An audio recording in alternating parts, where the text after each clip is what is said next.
Welcome to episode 74 of Lucretius Today. I'm your host Cassius, and together with my panelists from the EpicureanFriends.com forum, we'll walk you through the 6 books of Lucretius's poem and discuss how Epicurean philosophy can apply to you today. We encourage you to study Epicurus for yourself, and we suggest the best place to start is the book Epicurus and His Philosophy by Canadian professor Norman DeWitt. For anyone who is not familiar with our podcast, please check back to episode 1 for a discussion of our goals and our ground rules. If you have any questions about those, please be sure to contact us at EpicureanFriends.com for more information. In this episode 74, we'll read approximately Latin lines 705 through 820 from Book 5. We'll talk about the initial phases of life on Earth. Now let's join Dawn reading today's text. Lastly, why may not a moon be created new every day and be distinguished by regular phases and certain forms of light? And this new orb die and be succeeded the next day by another that should supply its place in the same part and quarter of the heavens?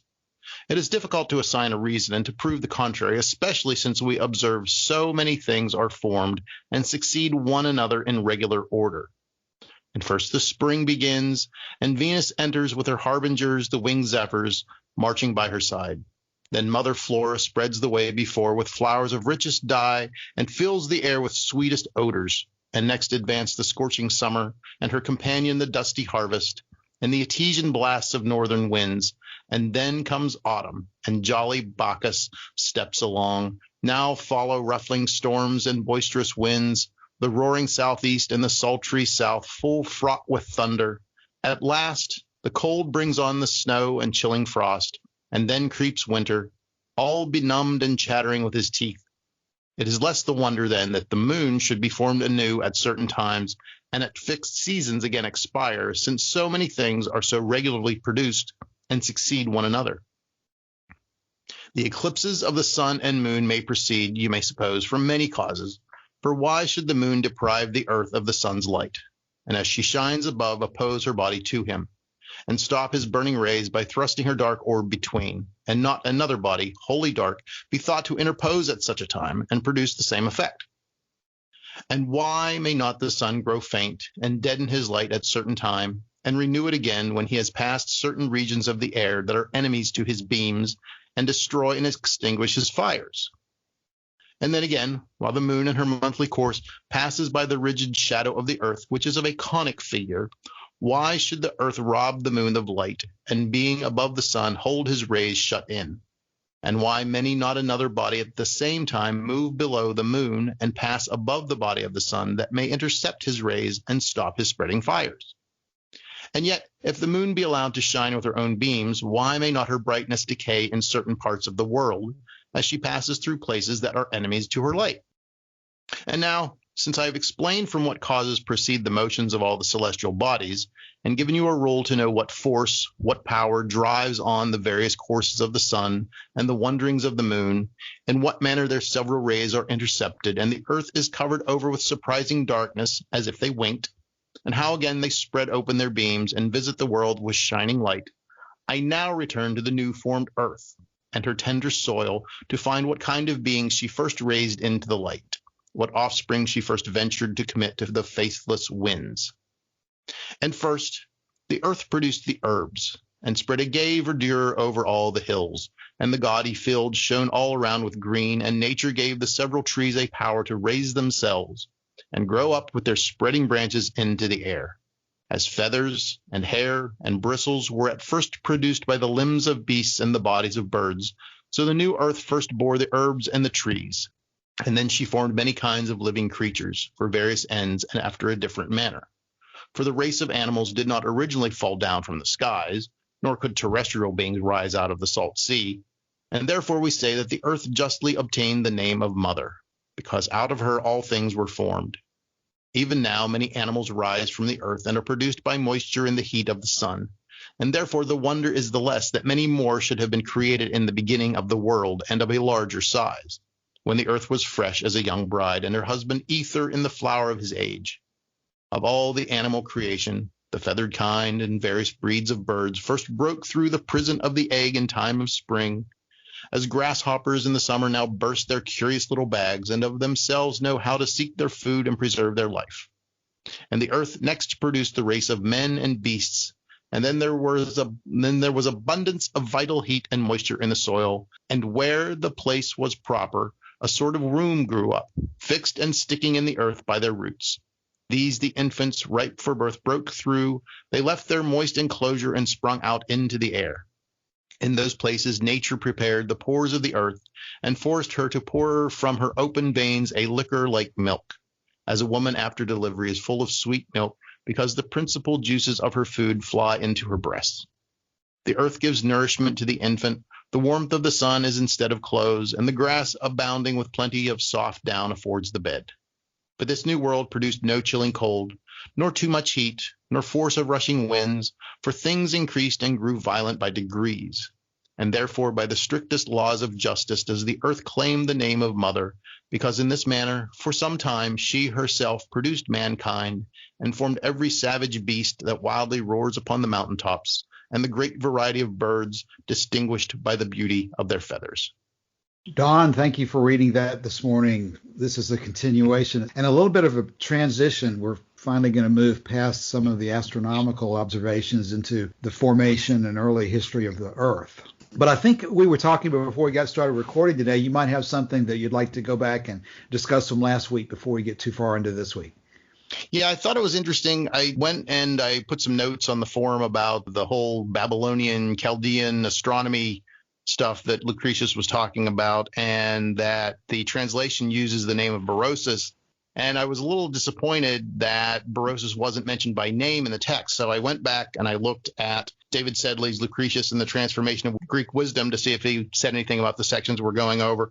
And sure enough, he has a section on Berosus, and I found that it's not that Lucretius mentions him, but it's a fact that some of the commentators from ancient times mentioned Berosus. And so if you indulge me, it's easier for me just to read the section here instead of trying to paraphrase Sedley, which I am not in any position to paraphrase Sedley. So he says, if the question is posed, who is the latest philosopher or scientist to whom Lucretius unambiguously refers, the answer must be Berosus, the Babylonian historian, astrologer, and astronomer.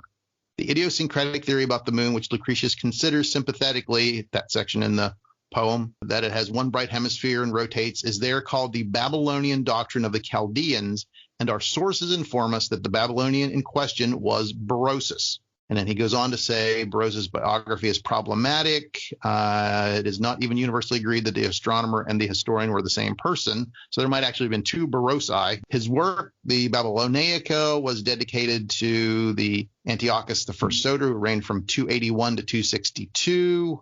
And so it gives the dates there, but this may have been late in Berosus' life. There's no good reason to think that. Now, this is a section I thought was kind of interesting. There's no good reason to think that his astronomical theories were to be found in his historical treatise Babylonica, or even supposing that they were, that he had never aired them before writing this very late work.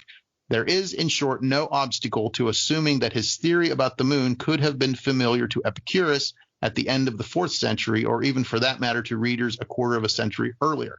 So, and then he says that's the latest philosopher that they can pinpoint by name that was mentioned in the poem. But I thought it was interesting that we know that Lucretius used Epicurus' On Nature as the basis for his poem. And so could very well be that Epicurus was referring back to this Berosus and his Babylonian, Chaldean astronomical ideas in the volumes of On Nature too. That is interesting. So how many years before Epicurus lived did Berosus and these Chaldeans have their theory? It looks like it's actually, they say that the Babyloniaca, there's a word for you, was dedicated to the emperor who reigned from 281 to 262 BC. So not very far. So that's the latest work that Berosus wrote. So he could actually have written earlier works that are lost to us that would have been available to Epicurus as well. Interesting.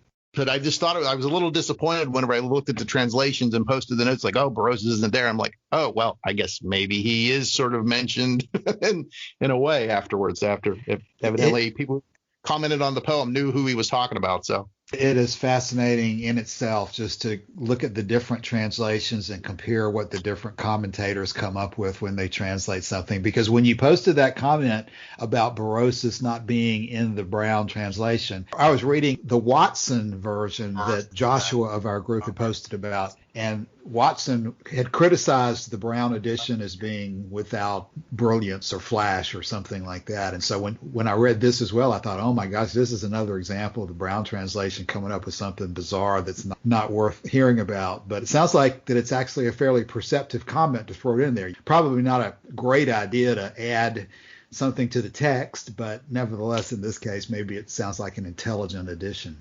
So. Exactly. And the two people that Sedley mentions, the commentators that mentioned boisterous were Aetius, Aetius, and Cleomedes.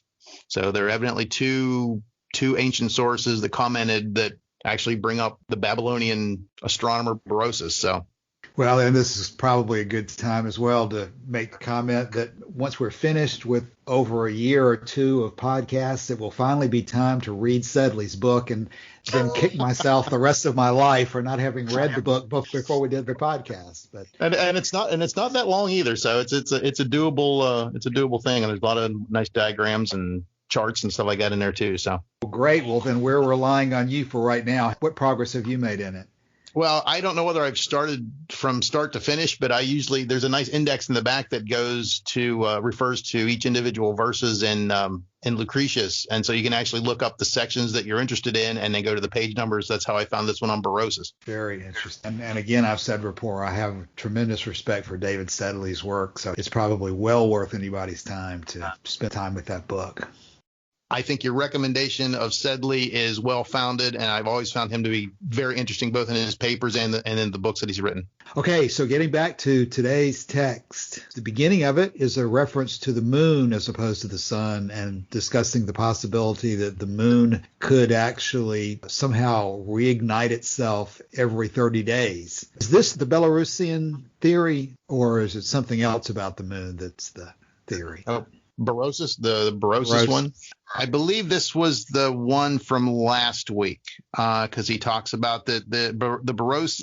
Let's call it the Borosian theory, is that the moon has one bright hemisphere and then rotates, and so you can see one bright and one dark hemisphere of the moon. Okay, so dying out would not be the same thing; it'd be the rotation Correct. of it, I guess. And I still have to applaud their ingenuity in coming up with these various things, because they had no idea how the world worked, and they just used their observations, and it's amazing how many different theories you can come up with from seeing the same thing. Right. Looks like the majority of the latter part of this first paragraph we have here is just going through sort of in a poetic fashion, talking about the advance of the seasons.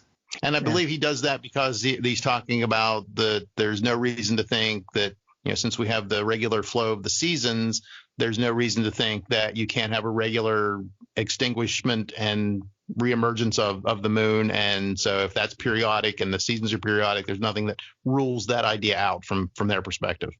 Right. That's exactly the statement in the last sentence of our final paragraph. It is less wonder that the moon should be formed anew, since so many things are so regularly produced and succeed one another here on Earth, basically. Yeah. Okay. And then he moves to go ahead. I was saying, and we talked about that last week too, that it was the whole idea that the reason we have those regular things happening is because that's the way that the universe finally worked itself out, and that's what worked, and that's why we see the periodic instances happening now. All right. Not because of the guidance of a supernatural God. Exactly.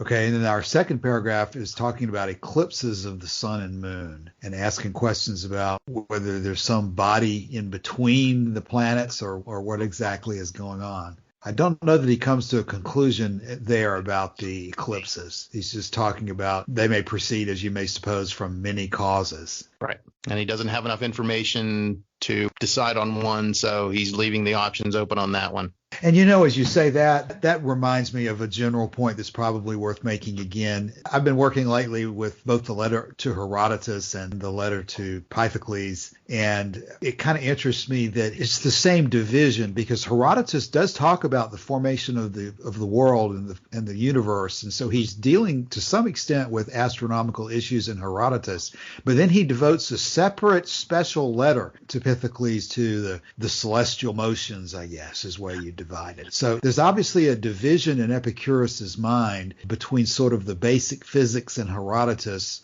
versus the stars and the moon and the sun in Pythocles. What do you guys think about that? What do you think's in his mind in dividing those two like that? The thing that comes immediately to my mind is that we probably have so many letters that have been lost that I'm sure that he divvied into the details of any number of different phenomenon to different people at different times.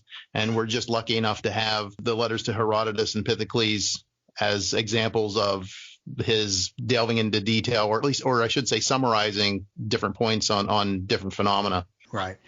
I think what's in my mind a little bit, and if I remember correctly from the letter to Pythocles, he starts out at the very beginning of that Pythocles letter, indicate that there's a difference in analysis between the things that are in the sky versus the things that are here on the earth. And I'm gathering that he's talking about the fact that here on earth, we have a lot more information, the ability to get close to something, hold it in our hands, move around it and so forth, and gather more detailed data. And we do not have that ability regarding things in the sky. And so to some extent, in my mind, there's an important division between the way he approaches those two subjects and the way he tells us in the issues involving things in the sky. He's much more insistent about the alternate possibilities analysis than he is here on Earth, because I think he even makes that point. He says that unlike certain things here on Earth, and I think he cites his basic atomism, unlike those things, we have to be much more cautious about choosing between theories in regard to the sky. So it's almost like you could, even though it's clearly a different topic in the sense of the sky versus things here on Earth, there's an important thing to keep in mind about the method of analysis and the method of reasoning that he applies to both of them. I would agree with that. That makes sense, because you're more tied to the things that you can see that are closer than you can things that are up in the ether and farther up in the air, as far from his perspective. Right. And I'm just going to throw this out, but it's kind of struck me sometimes when I think about it as well, that it's interesting that it's not exactly a matter of caution in making judgments about things that you can't see, because I believe the analysis he uses and the examples he gives about the difference, that he can't see atoms either. When you go downward, you're limited in your ability to make direct observations. But it seems like that on the downward side, at least on things here on Earth, he's more able and willing to come to a more firm conclusion about things. And he doesn't think it's as necessary to consider the alternate explanations as he does with the things in the sky, which I guess is just, again, an example of probably the division is still an issue of just simply how much information do we have. But I've thought that somebody might easily ask the question, well, why are you so certain about how the atoms operate? Because you certainly can't see them either. You say you can't see the stars, but you can see them. So there's just a different level of evidence, I guess, that's involved. Right. Martin, I'm talking an awful lot. Do you have any commentary so far? No, at this point, not. Okay, no problem. Yeah, I think you bring up a really good point about the letter of Pythocles. I pulled it up here on the Perseus projects, and let me just, if I may, let me just read that part, because I think that you bring up a really good point, if that's all right. Yes, yeah, absolutely. So for in the study of nature, we must not conform to empty assumptions and arbitrary laws, but follow the promptings of the facts. For our life has no need now of unreason and false opinion. Our one need is untroubled existence. All things go on uninterruptedly if all be explained by the method of plurality of causes in conformity with the facts, so soon as we duly understand what may be plausibly alleged respecting them. But when we pick and choose among them, rejecting one equally consistent with the phenomena, we clearly fall away from the study of nature altogether and tumble into myth. Some phenomena within our experience afford evidence by which we may interpret what goes on in the heavens. We see how the former really take place, but not how the celestial phenomena take place, for their occurrence may possibly be due to a variety of causes. However, we must observe each fact as presented and further separate it from all the facts presented along with it, the occurrence of which from various causes is not contradicted by facts within our experience. Yes, that's exactly the point. Are you looking at a source that tells you what line you started reading on? This would have been in Diogenes, section 87 in book 10. Is where you started. Yes, 87. Yeah. Okay. Okay. I ask you that because I think 86 is also relevant. And let me comment on that when it says, what I'm reading, the version from Bailey, it says, we must not try to force an impossible explanation, nor employ a method of inquiry like our reasoning, either about the modes of life or with respect to the solution of other physical problems. Did you read that part? I have that one here too. Yep. Why don't you read that one in the Perseus edition so we'll have the same text from both editions? Because I think that one is also very specifically relevant. So it'd be 86, I think. So 86, the one that directly preceding the one I just read. So we do not seek to wrest by force what is impossible, nor to understand all matters equally well, nor make our treatment always as clear as when we discuss human life or explain the principles of physics in general. For instance, that whole of being consists of bodies and intangible nature, or that the ultimate elements of things are indivisible, or any other proposition which admits only one explanation of the phenomena to be possible. But this is not the case with celestial phenomena. These, at any rate, admit of manifold causes for their occurrence and manifold accounts, none of them contradictory of sensation of their nature.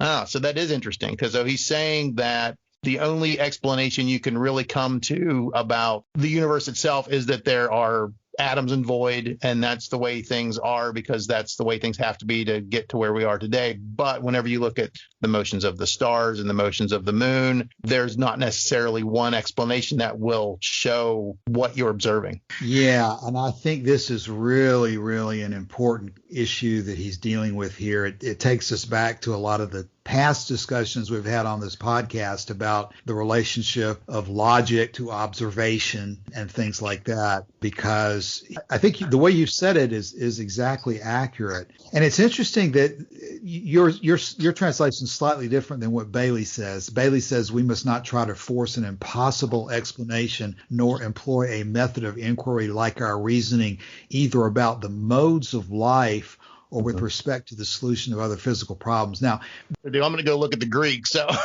yes, that'll be fine. That'll be fine. Exactly. Because the first one question that comes to mind is, are we not going to force an explanation because of the importance of the question, or because of the lack of information? That would be an interesting thing to consider, because when he starts talking about in Bailey's version the modes of life, again, it'd be like the issue of a supernatural God. Is he saying that is such an important issue that we must come to a conclusion because of its importance, or is he saying that we are going to come to a conclusion because we have the information we need? Because some people would potentially argue that he's looking for an answer that he wants to find. But I don't think that's the right answer. I think he's saying that there's sufficient information on which we can reach a firm conclusion. But the reality is, and this is that issue again, the way we're reaching the firm conclusion is a logic deduction based analysis. It's not because we can actually see it or touch it ourselves. Now, I'm going to ask a question to reveal my ignorance. Now, you use the word deduction. So what's the difference between deduction and induction? We probably ought to look it up to get a good quality definition, because I don't want to butcher that. Deduction versus induction. Deductive reasoning is making an inference based on widely accepted facts or premises. Yeah, I'm looking at the Merriam-Webster definition here. It's deductive reasoning or deduction is making an inference based on widely accepted facts or premises. The example is if a beverage is defined as drinkable through a straw, one could use deduction to determine soup to be a beverage. And then inductive reasoning or induction is making an inference based on an observation, often of a sample. You can induce that the soup is tasty if you observe all of your friends consuming it. So it looks like you're starting with a premise in deduction, but you're making an inference based on observation with induction. And so maybe the classic example within Epicurean philosophy would be that he has, by observation, reached the conclusion that nothing comes from nothing. And he is then willing to take that conclusion, nothing comes from nothing, as a premise against which he is going to test everything else and never admit an exception to it. And that is the issue that in past podcasts, Elaine and I have gone back and forth on, and that Frances Wright certainly has an issue with in her A Few Days in Athens. She wants to always say we must prove each conclusion at the moment through observation, and actually consider that these pre-established conclusions, such as nothing comes from nothing, not give them the rank of an unchallengeable authority. It looks like to me that what he is saying in passages like this is that we can and should reach conclusions such as nothing comes from nothing, which we are then going to treat as premises for future deductive reasoning. Right. And just to bring up again, I know I've said this in the past, I think on the forum and stuff, but the fact that it's not necessarily that he says nothing comes from nothing, it's that nothing comes from that which does not presently exist, basically. Right. And he sometimes inserts at the will of the gods as a caveat as well. There you go. But you're right. All of that initial list of items in what I think ends up being that list of fundamental principles, the nothing comes from that which does not exist, or nothing goes to non-existence. Right. He certainly, to me, seems to be elevating those to things that he is going to now consider to be unchallengeable and thereby usable for deductive reasoning about anything else, including about the existence of supernatural gods. Right. Martin, any comments at this point? Oh, you sorted it already out before my comments, and even better than I put it. Okay. I don't think it's possible really to overemphasize the importance of what we're dealing with here and seeing this distinction, because it's pretty easy to get lost in just observing that he's got some funny theories about the moon and the sun and so forth, and not even cross over to that issue of, well, why is he so certain about his atomism and his conclusions about things here on Earth, but looking at the sky, he's willing to just accept all these different possibilities and say that it's not even necessary for you to come to a conclusion necessarily about it, just as long as you've got some alternate explanations that make sense and that will give you peace of mind, because you won't have to think that maybe a god did it. I think it does strike a significant number of people as kind of strange and a difference in position that they need to understand why he thinks that those are consistent to take those two different positions. And at least from my perspective, it seems to be that what you're doing with the sun and the moon and their motions and that sort of thing is that you observe something happening and it's like, well, it could be this or this or this or this. But with the atoms and void, what he's done is say, well, what are the competing theories as to what are the basic fundamental principles and where does that lead to? And the only one that he finds that will eventually lead to the universe that we know, at least in his mind, is atoms and void are the only possible explanation that leads to what we are, without introducing supernatural gods or, other things that we don't observe in the universe and that sort of thing. Right. And the reason I know I'm pulling out the horse to beat him to death again, but I know what rolls through my mind is a competition between, well, is he really just being a pragmatist and practical and saying that this is so important, I just have to reach a conclusion, and then just irrationally reaching a conclusion? Or does he have a systematic approach to it that's something that we can consider to be more reasonable? And I think the answer is yes. And I think the answer is it all revolves around his canonical or his epistemological approach about how much evidence is necessary to reach a firm conclusion. I think he would say that if you think that I concluded there are no supernatural gods because I just wanted that conclusion, I think he would say that's an insult. You're accusing me of putting my finger on the scales and producing a result that I wanted to reach. And I think Epicurus would consider that to be an insult. I think he would say that I have been rigorously scientific, rigorously logical, rigorously reasonable in my analysis. And when you follow those observation, reason, logic, put them all together handle it as absolutely objectively and fairly as you possibly can, it is possible, and in fact compelled by that analysis, to come to certain conclusions, which is that the universe is not created by a supernatural God. Yeah, I would agree with that. So again, to wrap up maybe this section of our discussion, it's not just that he decided to write one book about general physics and then he just thought that celestial observations were just so interesting that he wanted a separate book on them. I think he saw a very important distinction in the way you approach those two subjects. And that really the important thing for us is not only his conclusion, but just why he saw them as a different process of analysis so that we can potentially apply that same kind of process to our own questions.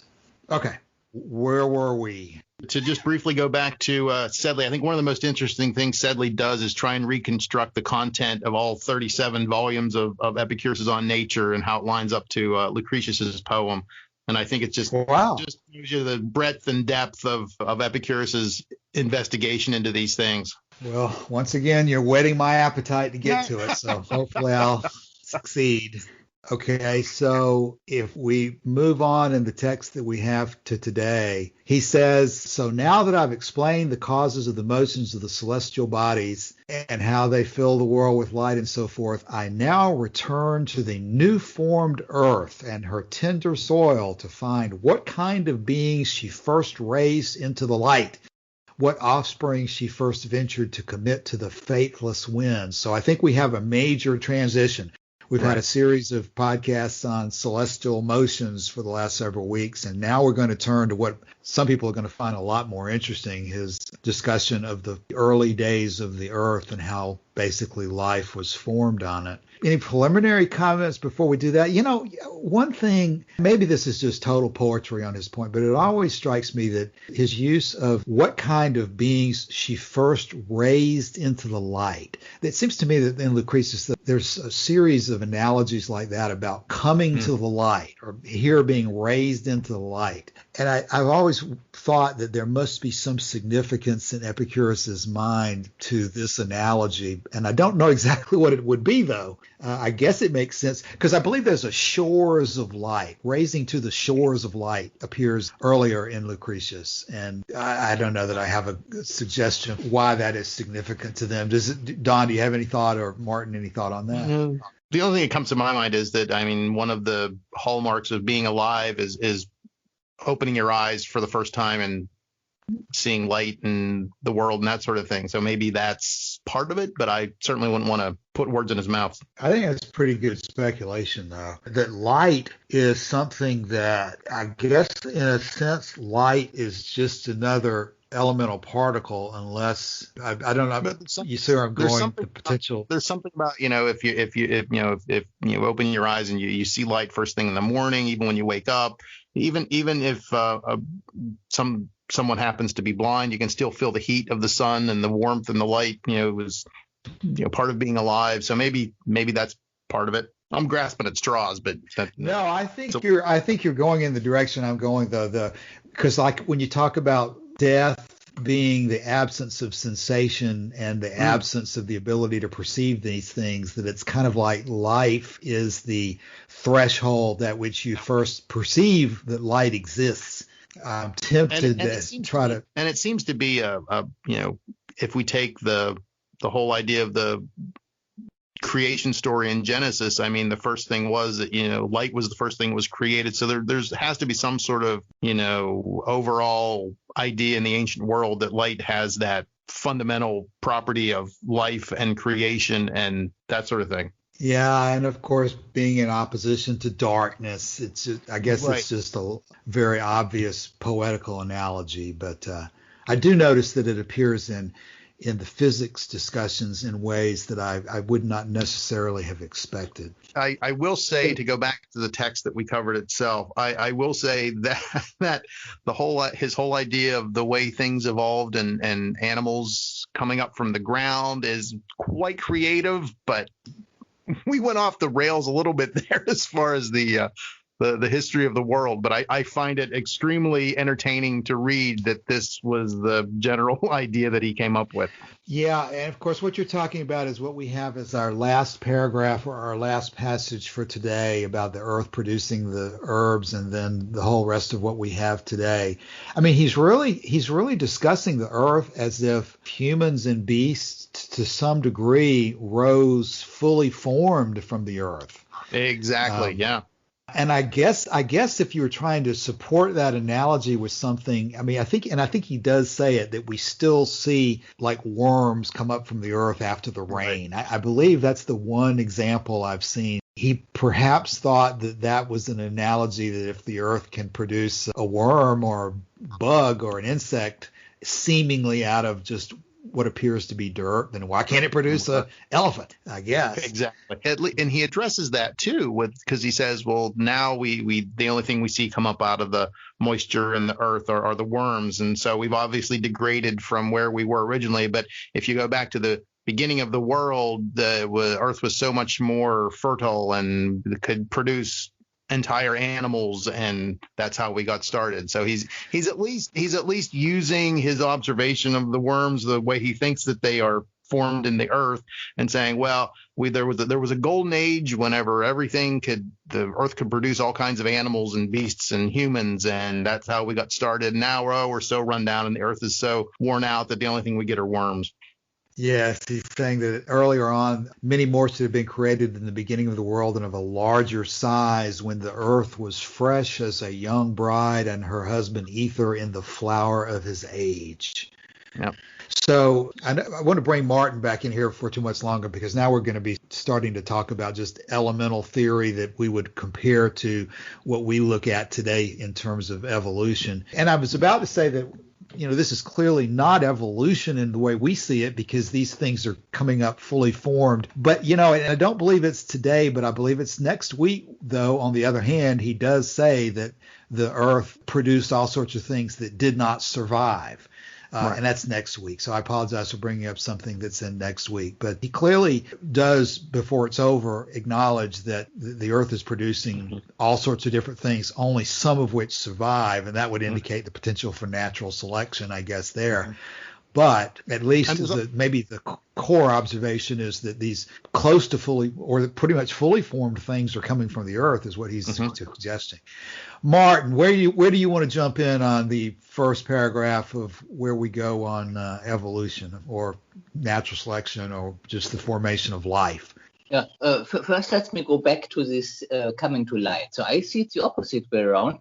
So that it's like when a plant grows from a seed underground, then it breaks through the soil, and then we can actually see it. Because then it hits by the light, and people can see it, or animals, no? And that's how I see that the reference to the light. No?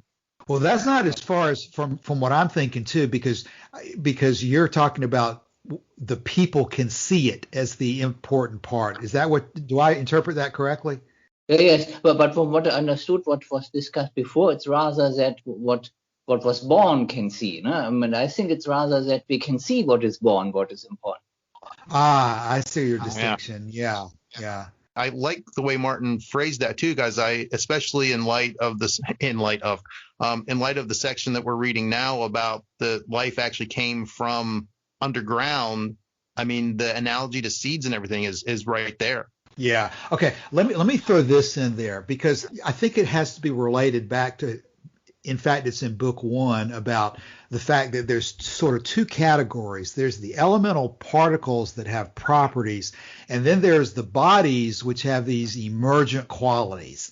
And I guess that's kind of where I'm going with all this, is maybe this shores of light issue is a analogy to this is the world of emergent qualities when you reach this point. Because until you get to this point, everything is just basically an elemental particle floating through the air. But when you bring things together and you have all of this stuff that starts to happen as a result of bringing it all together, you're really almost in a different, you are in a different level of experience. So the shores of light, whether you're talking about it, whether it's the newly formed creature who can see or the observer like Martin who sees it being formed, this level of experience that we're talking about of seeing things and experiencing life is that emergent qualities world as opposed to just the individual elemental particles floating around among themselves. At least that's the most articulate way I could state what my own thoughts are at the moment. Mm-hmm. And so, Mark, you were going to go further? Yeah. So now comes to this last paragraph. And I think this spontaneous generation thing that traces back as far as Aristotle. So here it seems he basically just takes Aristotle as consistent with his own theory and reproduces Aristotle's theory. And if you talk about spontaneous genesis of all kinds of further developed species, then it's pretty much against what is said that Epicurus and in Lucretius in this poem anticipated evolution. So I don't think I still didn't see that. Maybe it will come in a future text. But if I see here the proposition of spontaneous genesis for higher developed life, then this doesn't really make sense to let him propose also evolution.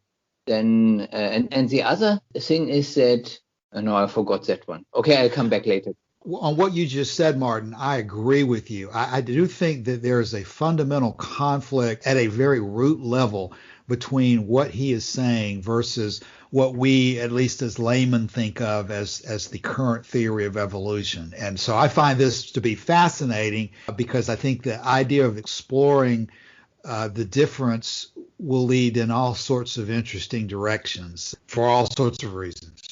Don, what do you think about that part? Oh, yeah, I agree. Conflict between this and I don't even know how you want to describe it. What word should we refer to? Is it Darwinian evolution as the general theory, or what's the most basic way of describing what we're comparing it to? Is it spontaneous generation, or is it? I would say spontaneous generation versus Darwinian evolution is what we're going to be looking at. And as another word, this might be a tangent. One time or the other, when I've been reading into this on Wikipedia, there's another word, saltation or leaping. There is apparently a line of thought that goes back a long ways that instead of there being incremental adjustments due to natural selections or whatever, that there are leaps. And I don't know what implication that has. Stephen Jay was the one that came up with that punctuated equilibrium. Yeah, punctuations or leaping or whatever. Yeah. That there's it's not just a matter. Anyway, I don't even want to go down that road of talking about what that theory might be, but I do think as we read all this, that we'll get a lot more out of it if we kind of think about not only how it might be a precursor to our current viewpoint, but how in fact it might even continue to conflict with it, and whether the conflict might actually be educational for us today. One of the things that come to mind too is that this analogy, and we'll talk more about it, I believe, next week, is that the Earth brought up all of these different kinds of things as options of animals, and some of them survived and some of them didn't. And I think there's an analogy between that and what we were talking about, that the universe tried a lot of different options for the way things were going to go, and finally settled on the periodic, the way things are, the way the sun and the moon rotate and the way the Earth forms and that sort of thing, and the seasons. And that there's an analogy between that kind of thing and the idea that there were multiple, just myriads of different kinds of animals that came but didn't survive. So the Earth itself, as a little microcosm, is coming up with all different kinds of options for the way things can live. And the things we see now are the things that actually worked out, and that's why we see them. Yeah, I think that's exactly right. Of course, when you use words like the universe tried different things and then it settled and so forth, there's the implication of an intelligence that I think is not in the theory here, but it's just the way we use those words that it's almost inevitable that we're going to use those words that way. But we have to make sure we don't.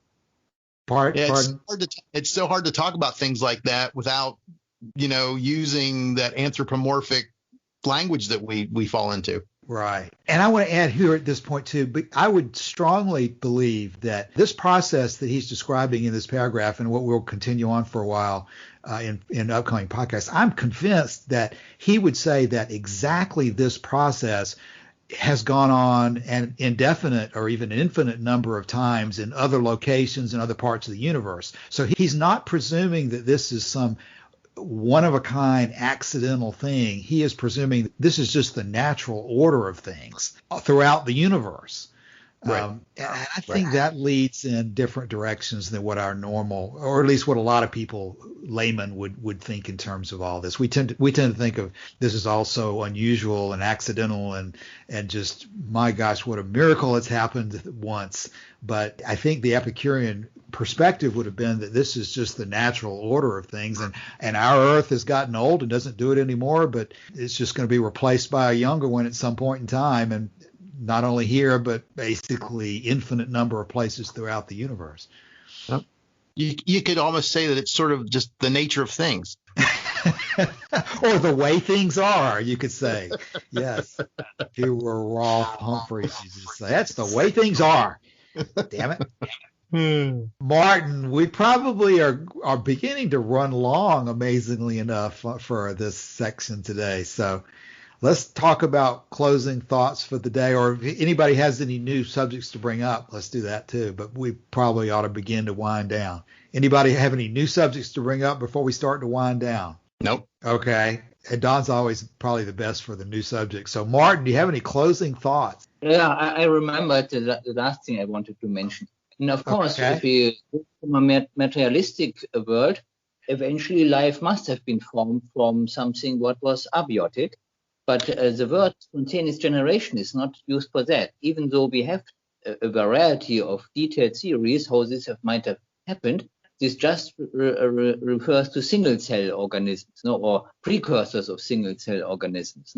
So, and very primitive ones. So anything which is further developed would already have then no more be produced by spontaneous generation, but rather by varied reproduction of these primary cells, which were formed under the suitable conditions. And this is suitable conditions, and how that one then can then form spontaneously. So this is then where we can see the analogy here in Lucretius. Martin, can you continue your thought to maybe a layman listening to you might not know the implication of what you're saying? Can you wrap it down to an even more basic inference than what you just did? What we needed to have is the water had to be there at a suitable temperature, the heat of the sun, the light of the sun possibly, then electric discharge from thunderstorms to give enough excitation to produce the simple molecules like sugar, and then those organic bases we need to form the RNA or DNA and amino acids. So that one had to be in place.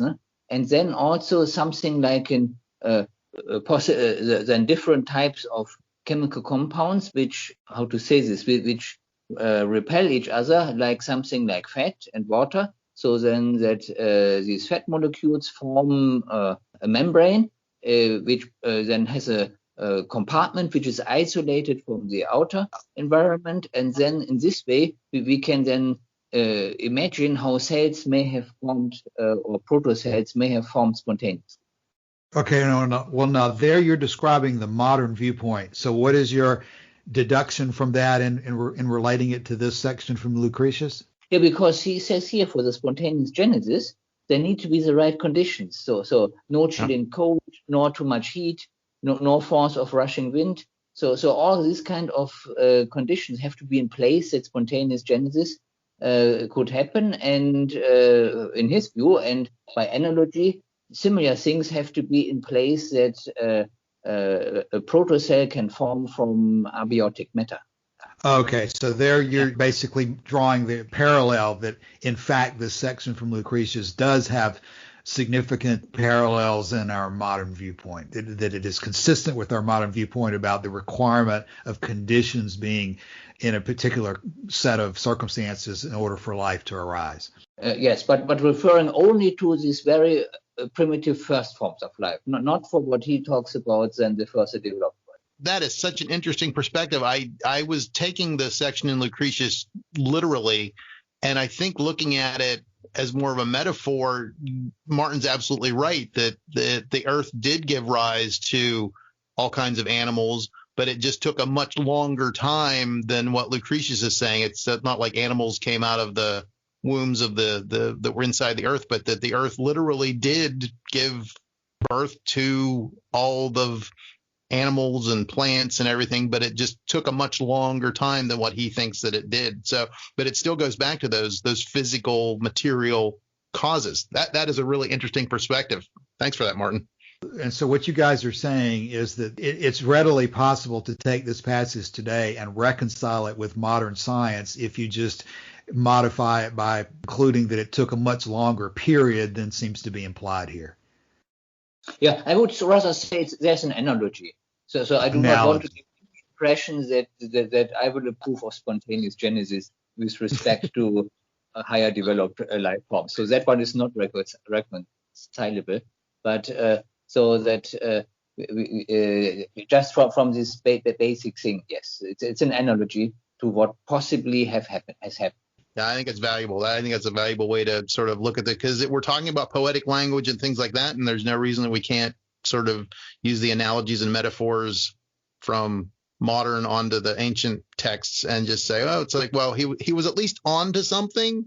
I mean, he went off the rails on the details, but he was at least onto something with looking at the earth, and the material that was present in the newly formed earth did indeed give rise to animal and plant life. If I understand what you're saying, especially Martin, you've still, even today, got a lot of questions to wrestle with about how unliving material turns into living material, and what your definitions of living are and so forth. And so we're saying that he did not realize that the amount of time that would be necessary. But the truth is that probably time is not really the element that's doing this. There's other aspects as well that need to be explained, and we'll have a lot of time to continue to talk about those as we go through the rest of the section. But his understanding of the time involved is clearly insufficient. But the issue that Martin is reserving on, the spontaneous generation of advanced forms of life, is really a very, to some extent, unresolved question, even when you start talking about spontaneous generation of lower forms of life, I gather. I'm certainly no expert in this field, but the issue of going from inanimate to animate is something that even today, I gather, is still... it's still a lively area of research. Yeah. Okay. Martin, any final thoughts for the day? We'll begin to close. Anything else? That was all already. Okay. Thanks for all of that today. Don, any final thoughts? No, I'm just always surprised at how much we can get out of these sections where they're so wild, so many wildly different theories about the way he thought things were and the way that we think we know the way things work. But it always surprises me how much we can squeeze out of these sections. So this has been a nice, lively conversation. Okay, well, I appreciate it as always. The one thing I hope I'm not going to be surprised with is that when I start editing this particular episode, that we find that the audio quality is terrible, because I think it was a very good episode, and hopefully the audio quality will be acceptable today, and I'll try to do better next week. But at any rate, let's close there for this week, and we'll come back in another week or so. So thanks, everybody. We'll see you soon. Bye-bye. Bye.